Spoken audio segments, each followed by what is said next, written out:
Even though many of you did know that I was going to be speaking, and it's good to see Grethel back again this evening. That's a wonderful thing that she's still not feeling well, I know, but she's feeling well enough to be out twice on Sunday, and that is an improvement. Another thing I want to say thank you for is to the young folks of the congregation. I received 2 cards this morning wishing me well on my trip to India, and I want to assure you that these cards are going to be carried with me on that trip to remind me that you are praying for me and that you're putting your confidence in me, so I better do a good job. So it's both an encouragement and a charge, I guess, that you're giving me, and I appreciate that because I need the charge as much as I need the encouragement. I want to talk about some things tonight that may be a little bit controversial to some, but I hope that you'll hear me and understand where I'm coming from, because when I believe that truth exists, I believe it needs to be taught, and I believe it needs to be taught in a straightforward manner and not beating around the bush where people don't get the point of what you're trying to say. I've heard preachers do that and then wonder, why didn't the congregation get the point? And I don't intend to ever do that. And sometimes that forthrightness gets me in trouble. In Exodus 14, we see Israel camped at the Red Sea. Pharaoh is in hot pursuit of the children of Israel with his mighty army, and here is an impassable sea stretched out before them. And the people begin to complain to Moses, blaming him for this predicament, let's put that in quotes, that they're in. God tells Moses what to do, and Moses goes and he stretches out his rod to the sea, and the sea parts. And the children of Israel marched through the middle of that sea on dry ground, and Pharaoh and his army, after following them into the waters, is consumed in the waters. And the Israelites never see him or his army again, just as Moses promised them. Now, there are some things about this story that just don't make sense, quite frankly. If you look at a map of Egypt, and we're just going to have to envision one here. I didn't do any PowerPoint slides tonight because really this is the only place where I would use them is this map. But let's think of Egypt in Africa. And remember that the land of Canaan, let's see, I'm going backwards from y'all. Let me try reversing my brain here and doing this backwards to me and forward to y'all. Israel, or the land of Canaan, is up here around the sea of the Mediterranean Sea, and here's Egypt. Israel lives in northern Egypt, right up at the northern tip in the land of Goshen, basically because when they moved there, the Egyptians could not stand sheep herders because they were cattlemen. And the Israelites were shepherds. And so since they couldn't stand shepherds, we got to separate these people from us. And so they lived up in northern Egypt.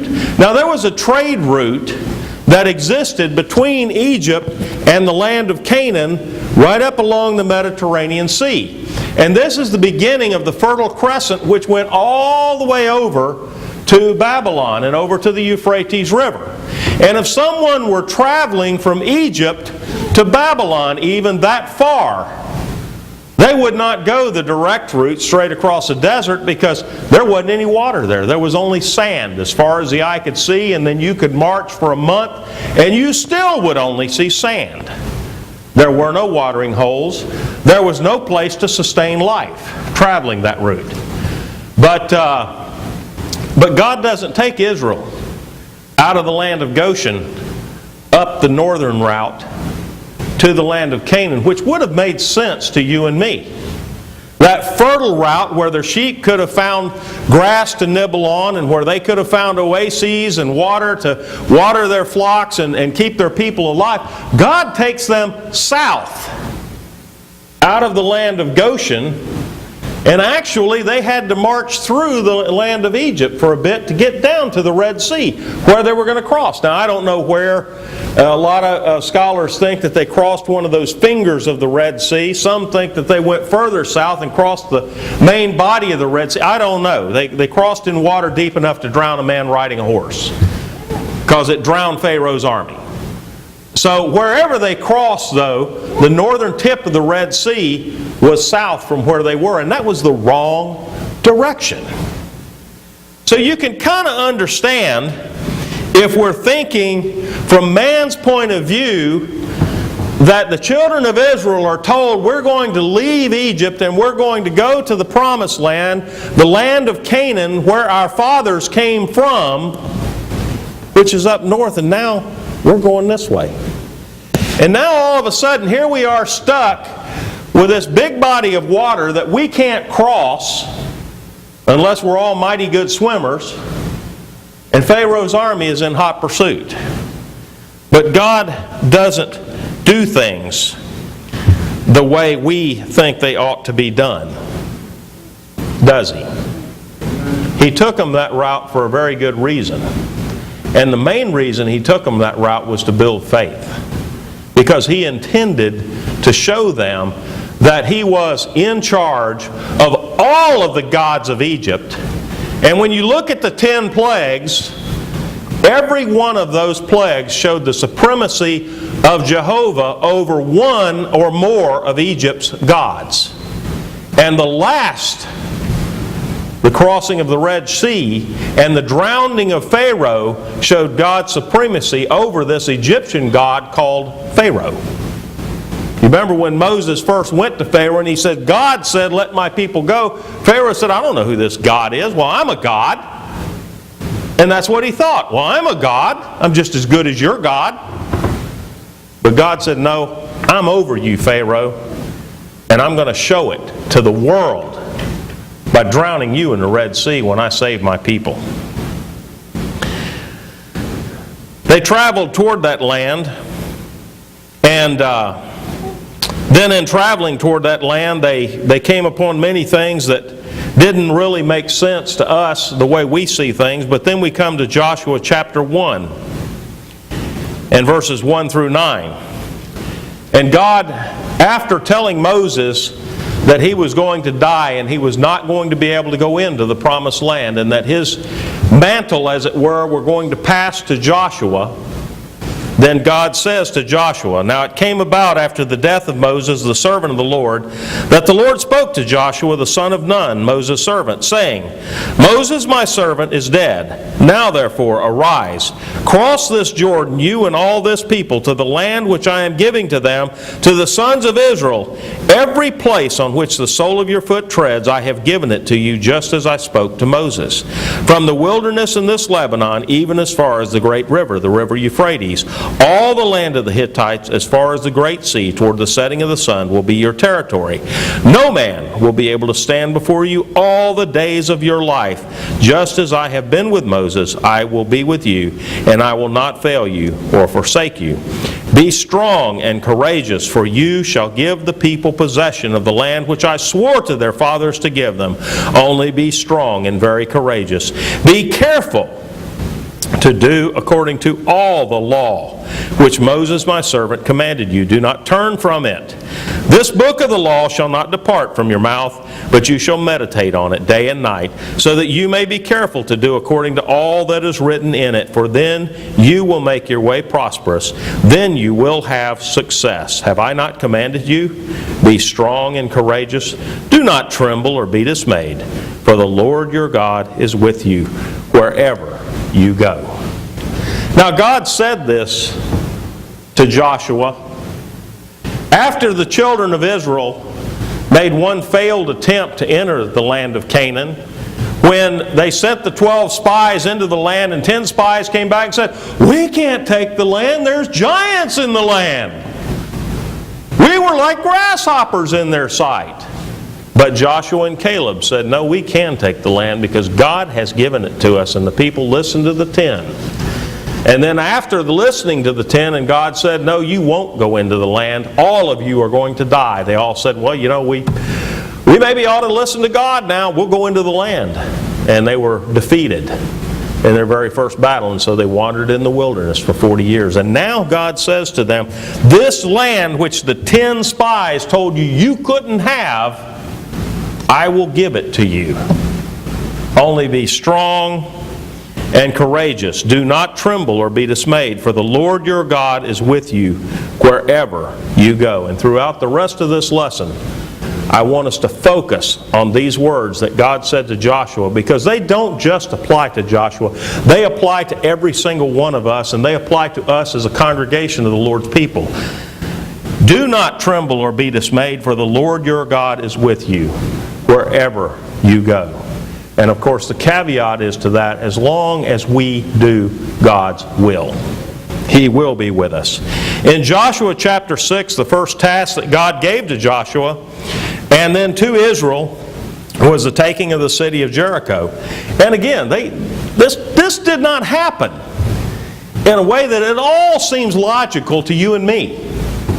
I mean, it made no sense whatsoever. Israel, you get out there in your companies and you organize them in a certain way, God said, and you march around the city without making a sound. And then you do this for 7 days. And on the 7th day, when you've marched around the city 7 times, then you break out with all the trumpets and all the people shout, and you give all the greatest noise you can. And of course the reverberations of all the noise they made just caused the walls to crumble, right?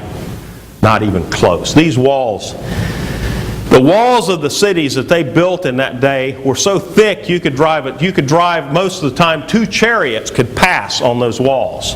They would build them up with stones on this side and stones on this side, and they would fill the middle of it with dirt so that they were strong and they wouldn't crumble for anything. You could fire a cannon at many of those walls, and it would take an awful lot of cannonballs hitting the exact same spot to put a hole in them. And until rifled cannon were built, you couldn't have breached those walls even with cannons, which they did not have in those days. No, this doesn't make any sense at all. It didn't make a bit of sense, but God said, you will take the city if you'll do what I tell you. And they did exactly as God told them, and they took the city. In Isaiah chapter 55 and verse 8, we read, for my thoughts are not your thoughts, nor are your ways my ways, saith Jehovah, or declares the Lord. For as the heavens are higher than the earth, so are my ways higher than your ways, and my thoughts than your thoughts. If anybody in Israel thought, there isn't any way this plan's going to work, we're going to be out there looking like idiots marching around Jericho, and people are going to laugh at us. And I'm sure that in the beginning, the people of Jericho, at least some of them, were probably going, what are these crazy people doing here? But when the walls fell down, after they did what God told them to do, there weren't any people in Jericho laughing about what occurred. They were all just, I can almost imagine that maybe there were some of them trying to knock at Rahab the harlot's door trying to get in, because the spies told Rahab, everybody that's inside your doorpost is going to be protected, but if any of your people go outside the door, we're not responsible for them. They're going to die. And it may be that when all of the walls crumbled except for Rahab's house, may have been like the ark, some people trying to get in the ark as the rains were coming down, as the floods were going up. But it didn't happen. They all died. Now we're going to get into the part of the lesson that I want to say before I get into it, that many of you are probably going to disagree with some of the things I say here. I would rather talk to somebody 10 times that I disagree with than to talk to somebody I agree with once, because when I talk to people I disagree with, it takes me outside my comfort zone and it makes me think about things that maybe I wouldn't think about otherwise. I want you to consider carefully, please, the things that I'm about to say, because I believe these things to be true. Therefore, I've got to speak them. When God first set up a treasury for the children of Israel in Exodus 25, He told Moses to have the children of Israel to give as they desired into the treasury of the Lord. What was the purpose of this treasury? It was to build the tabernacle. The treasury was there to be used for the purpose that God said it was to be used for, and that was in this case to build the tabernacle. In Leviticus chapter 27 and verse 30, Israel is commanded to tithe and to set up a treasury. In Numbers chapter 18, this tithe is said to belong to the Levites, and the purpose of this was that the Levites were not given any land. They were given 6 cities scattered throughout the land of Canaan, but they were given no land of their own. They were given no way to make a living for themselves. And so this tithe, this treasury that was set up, was to be used to support the Levites and the priests, so that they could go about doing their job of representing the people to God. That's why we pay the preacher, by the way, because he spends his time studying the Word, which, frankly, I wish I had the time to do. But I don't, because I've got to earn a living for my family. I've got to run my business. And the only thing that I feel so woefully inadequate about this trip to India is that I haven't had the time to study the Scriptures. Like my father-in-law did when he was 55 years of age, which is my age. He knew the Scriptures far better than I do because he had so much time to delve into them and study them and to become so proficient with them. And I haven't had that time over my life. And so here we have the idea of the treasury being set up to do the work of the Lord, to support the priests. Later on in Ezra chapter 2 and verse 69, the people gave a fantastic sum into the Lord's treasury, and this was for the rebuilding of the city of Jerusalem and the temple for the Lord's work. The money was put in a treasury not to be saved up for a rainy day, but it was there to be used for God's work. Every time in the Scriptures we read of a treasury, it was done to be used for God's work. Now moving on to the New Testament. In Acts chapter 4 and verse 32 and on through chapter 6, we read of a treasury being set up in the church. But what was the purpose of this treasury? It was to support the saints that were in need. It was for an immediate need, and it was to be used immediately for that work.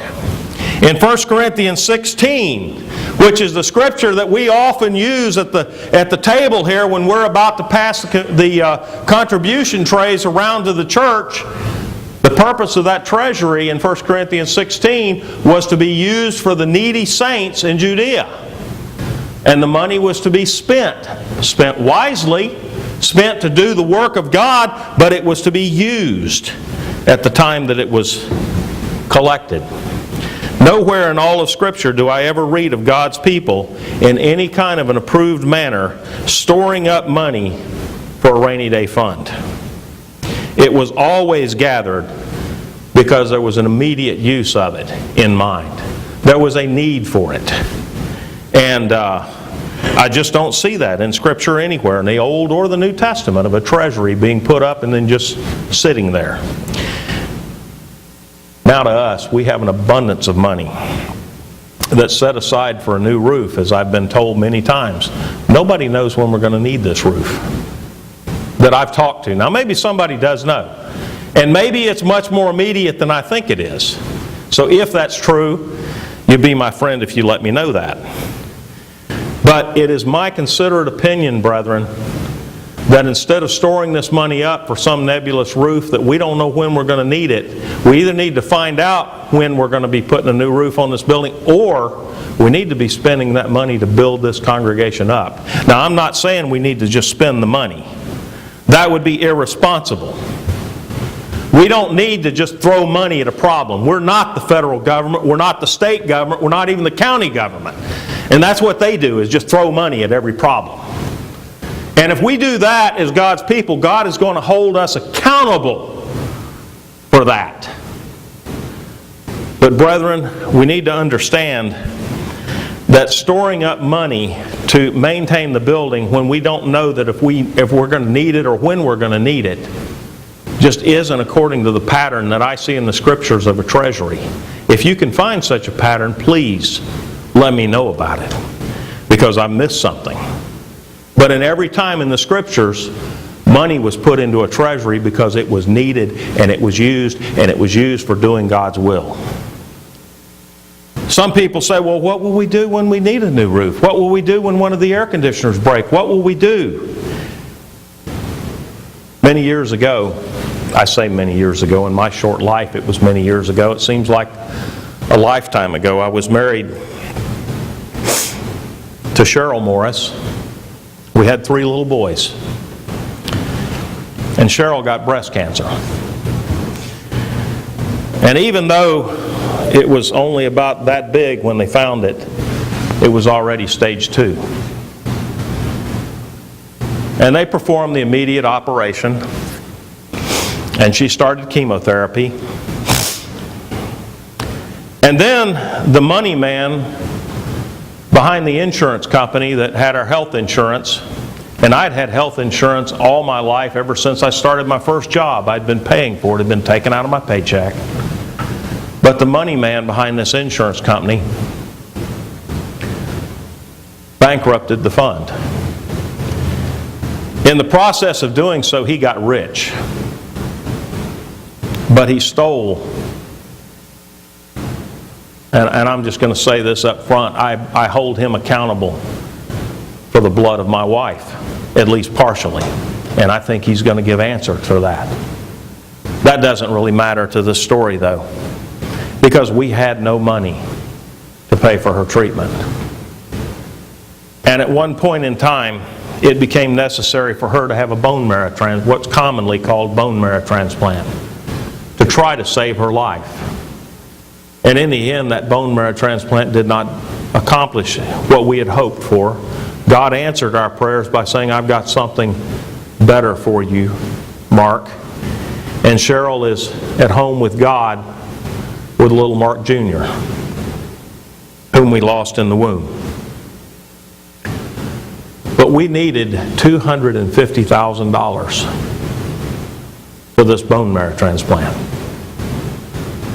We didn't have the money.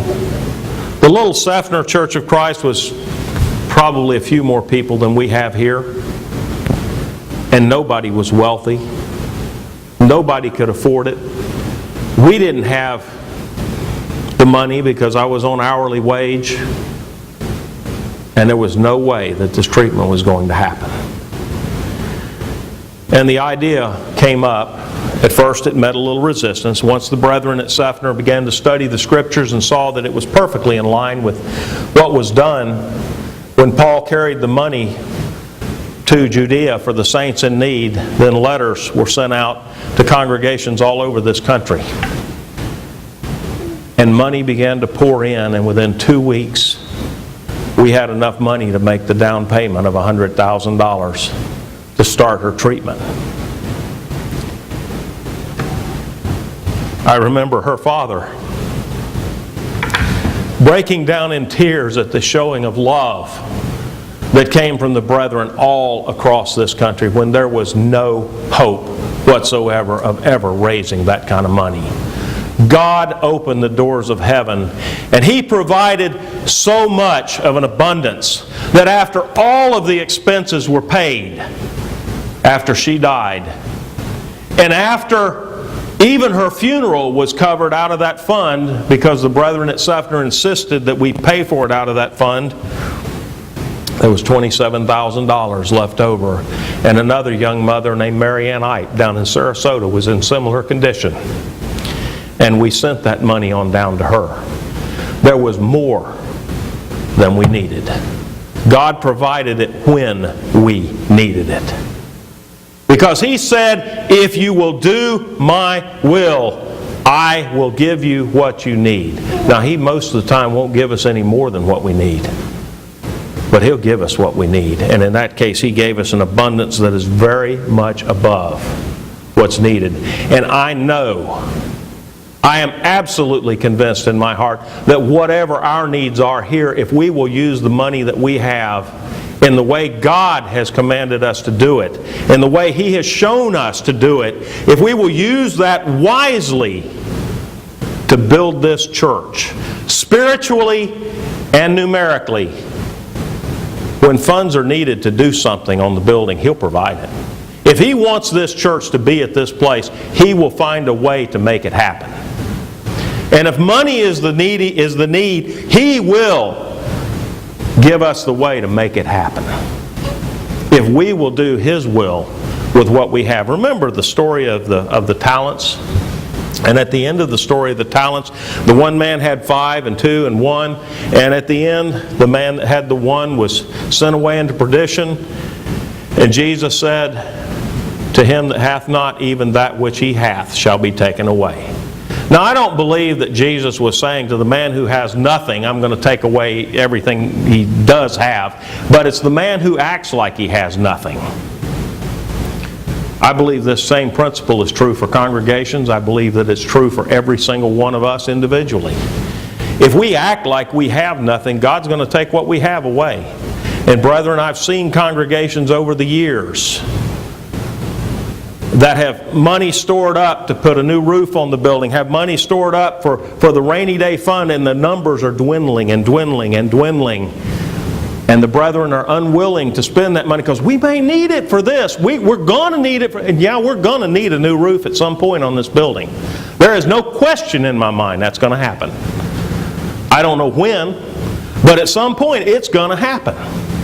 But there is no point in taking the money that is sitting there and not using it with a plan. Now, let me get this, make sure this is understood 100%. Don't throw money away. God will hold us accountable for that. But we need a plan to grow this congregation. We need to make a good plan. And that means that all of our heads need to be together in it.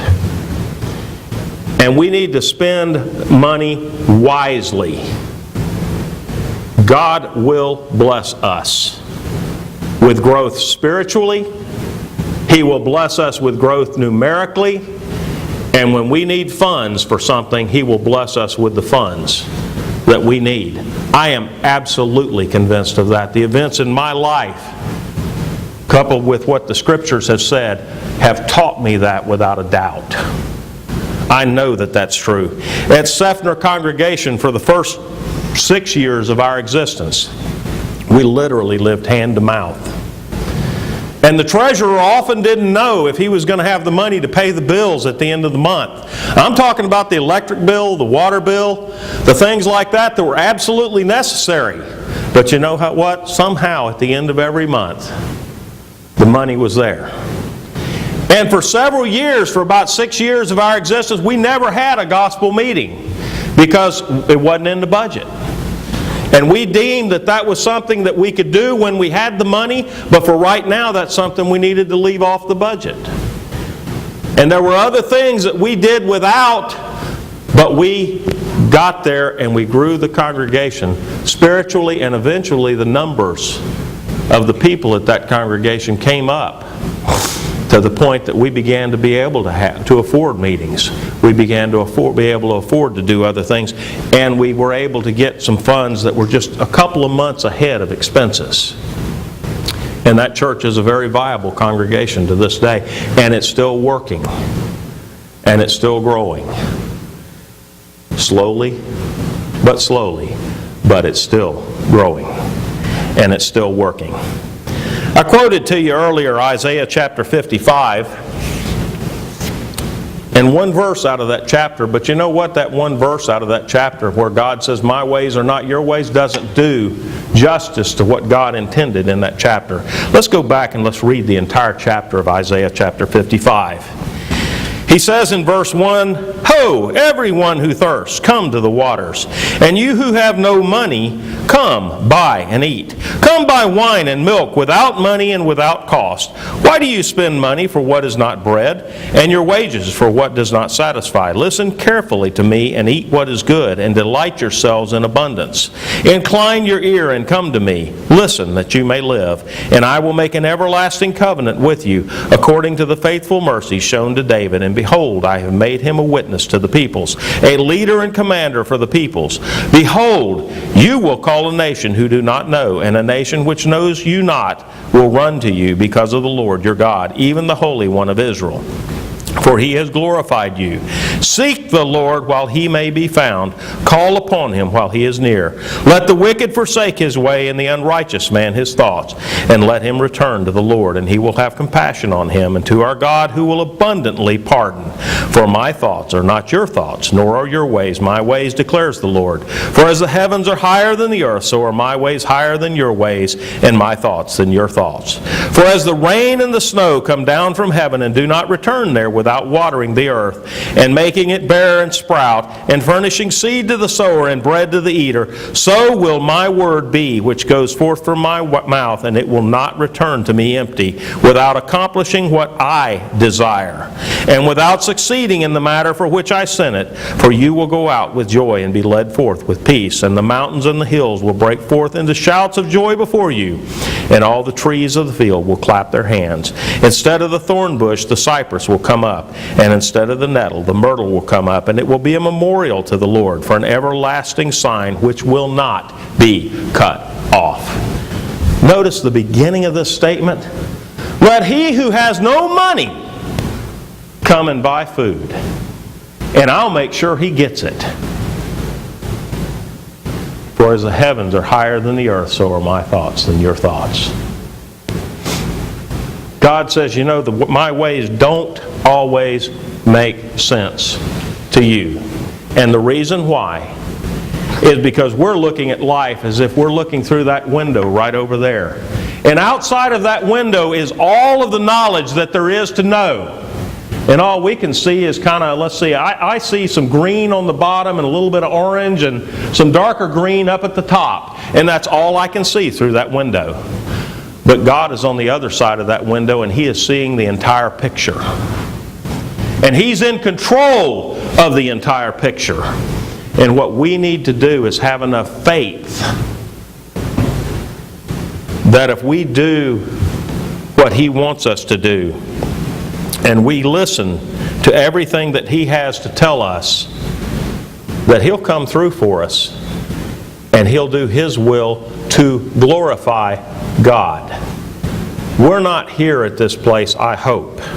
I have seen many congregations exist that I honestly believe that the members there only want a comfortable place to worship till they die. Brethren, I'm telling you something, if that's all you want, that's all you're going to get. And I know that there are congregations that do, and I hope that sentiment doesn't exist here. I haven't seen it that I know of, but I hope it doesn't exist here, because if that's all you want, that's all you're going to get, at the most. But what happens to those congregations that only exist for that is, you know, the older ones will die off, and the last 4 or 5 that are left wind up having to sell the building, because even though it's all paid for and everything's done, they still can't sustain it. Brethren, we need to go forward, and we need to reach forward in our thinking. And we need to think about, you know, if it came down to time that we needed a new roof, if it was, let's just say, 5 years from now, if we had doubled the size of this congregation in 5 years, do you think we could better afford a roof at that time? Do you think we could better afford it? If an air conditioner broke at that time, I'm talking about the air conditioning, I'm in that business, so I can take care of that for us pretty cheaply. I put roofs on buildings myself, many of them. And the codes aren't that hard to understand. They're, you know, the inspectors are ridiculous to get along with, but, you know, you can deal with them. If it took some of the men getting up there and putting a roof on, God would provide a way for it to get done. But we've got to do what He wants us to do. And we've got to have a plan. If we want this congregation to exist beyond us, we've got to have a plan to grow. That plan's going to involve some money. It always does in our society. And it's going to involve a little four-letter word that all of us really hate, and that's that word that's spelled W-O-R-K. I won't say the word because it's so evil, but it's W-O-R-K is how it's spelled. And it's going to require that from every one of us to do that. There are many other passages that I could bring in to try to make this point, but I think I've done all the damage that I need to do for tonight.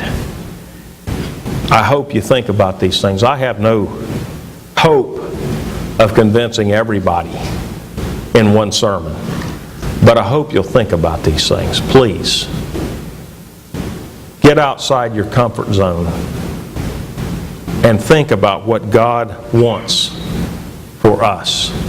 He wants us to save souls, and He wants us to save ourselves. And He wants us to save each other. He wants us to save the saved. That's why we meet together in this place, is to keep the saved saved and to help the saved become even more saved until we're finally and eternally saved. If there's anyone tonight that's subject to the gospel invitation, we haven't spoken about what it takes to become a Christian, but I think everybody knows what that entails. If there's anyone here who has fallen away from the Lord and would like to return to Him and would like the prayers of the congregation on your behalf, we stand ready to assist you, whatever your needs are, if you'll come forward while we stand and while we sing.